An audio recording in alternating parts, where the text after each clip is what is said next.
keep track. I know they got a lot of threes. They smoked another team. They're up 20 again.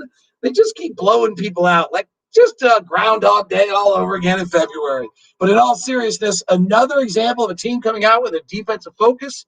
The Jazz go at them, they wear them down, they break them, and the Jazz have a mammoth offensive game. They weren't great defensively. Bojan Bogdanovic stays on fire with 31, 7 of 10 from threes, almost at 60% over the last 6 games from three. And the Jazz set a franchise record 26 threes. We're all talking about it coming up on Postcast.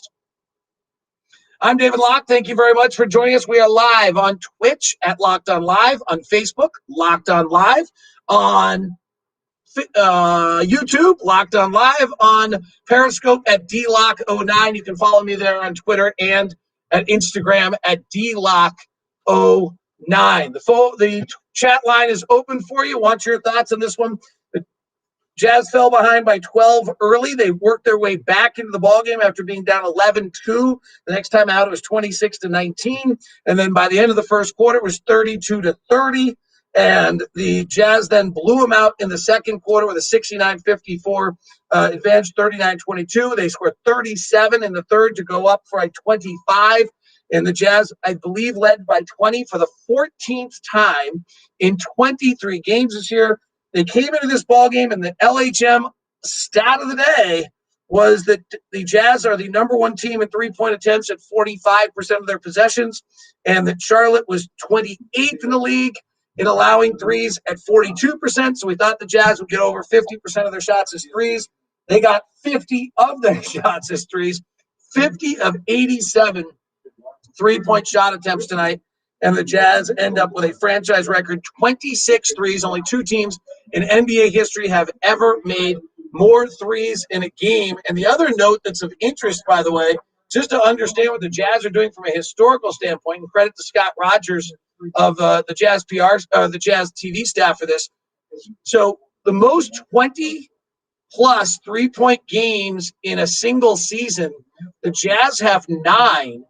There's now only 4 teams in NBA history that have ever had 23s in a game as many times as the Jazz. Houston in 16-17 did it 10 times. Dallas did it 11 times last year. Houston did it 13 times last year. And then in 18-19, the Jazz did it as well. The only other note of this game, LaMelo Ball is awesome. Minnesota and Golden State may regret that, not grabbing this kid with the first or second pick of the draft. He looks terrific to me. And he looked great on the last 2 games as well. They've got themselves a real gem. All right, let's go to your thoughts and your comments along the way. Bill Hedrick says, call it a triple bogey when bogey hits a 3 in tribute to your liking golf. I think that's a good call, a triple bogey. We'll drop that one. And then Ron Boone will shudder a little bit every time I say that in the call because he doesn't like triple bogeys much. We'll see.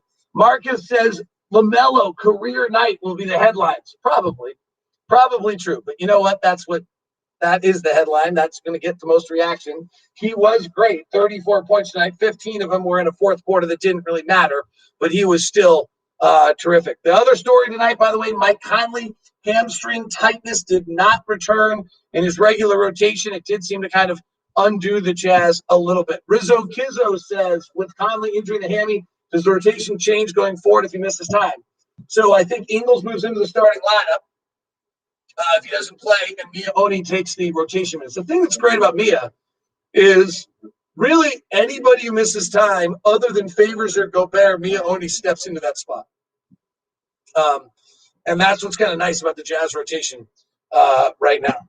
Franchise record from deep. I love it when we share the ball and get good looks. Season high, 32 assists as well, says Daniel Granger. Love this team. Super good win. The Jazz beating Charlotte on the back end of a back-to-back. Charlotte was 6th in the East. Have the Jazz ever lost any 23-point game besides Denver?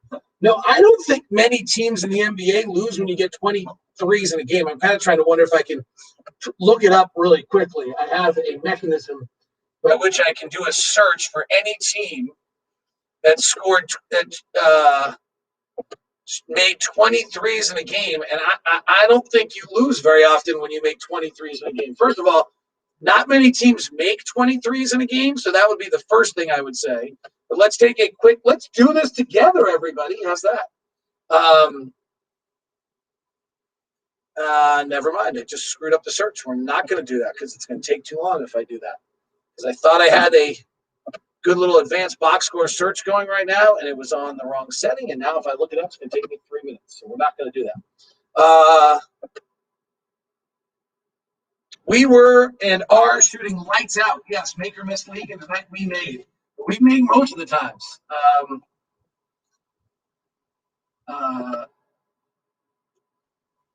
Damon Passy says, legs were gone late. Mike's injury has me worried. Well, I think it should. It's the hamstring. That was the problem last year. And the other one I would say is that you're just seeing around the league, they're playing so many games that you're beginning to see guys wear out a little bit. I don't think that's a huge surprise. Ron and I actually talked about it in the broadcast the other night that we kind of expected to start seeing guys. I had said this earlier on a bunch of radio shows that, you know, we're going to start seeing guys miss games here coming up. And I think Jazz guys too. Like, frankly, there's a level where I don't think we need Joe Ingles playing. You know, my concern about the Mike Conley injury is that if he misses time, that Joe Ingles is going to suddenly have to play 30 minutes every night. And when you start to look at those kind of things, I think that's what gets kind of the most unnerving about this, is that you end up with the cumulative effect is that Joe goes from 25 minutes to 30 and then he wears out.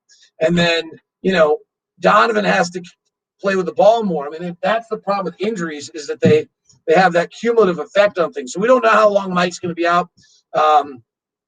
You know, but it was, I mean, we, you know, let's not kid ourselves. We all heard the exact same thing last year. And you know, in which it was hamstring tightness. How many games have the Jazz led by 20 this season? Is there any way to see where that ranks in the NBA both this season and historically through this many games? I'll have to look on historically through this many games. It's an interesting question, Dave Wilkinson. The Jazz have led by 20 14 times this year. They've led by the most minutes of any team in the league by 15 or more.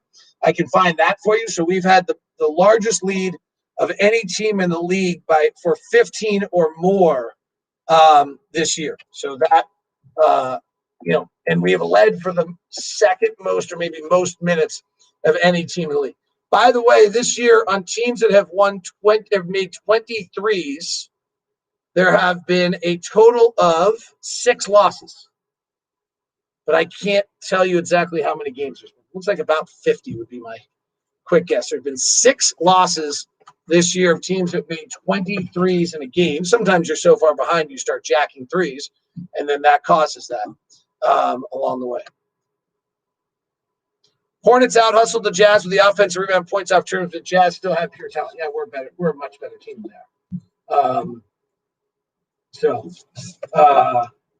I love this one. Can't believe that Jordan Clarkson took a long 2 tonight. He's 11th of the year. Can't wait for the mid-February gauntlet of Celtics, Bucks, Sixers, and Clippers twice. That is coming up. And it's going to be telling. We've got to be healthy for it, or they have to be healthy for it also. So we'll see. Everyone's loving Bogey's shooting. Funny how everyone was worried about that. Last year, by the way, there were 68 teams that made 23s in a game. And there were, are you ready? 1, 2, 3, 4, 5, 6, 7, 8, 9, 10, 11, 12, 13, 14, 15, 16, 17, 18, 19. 19 losses. It's a lot. 50 and 19 were what teams were when they made 23s last year. A lot of question about whether Conley will play Sunday. I don't have any idea, but it's a very quick turnaround.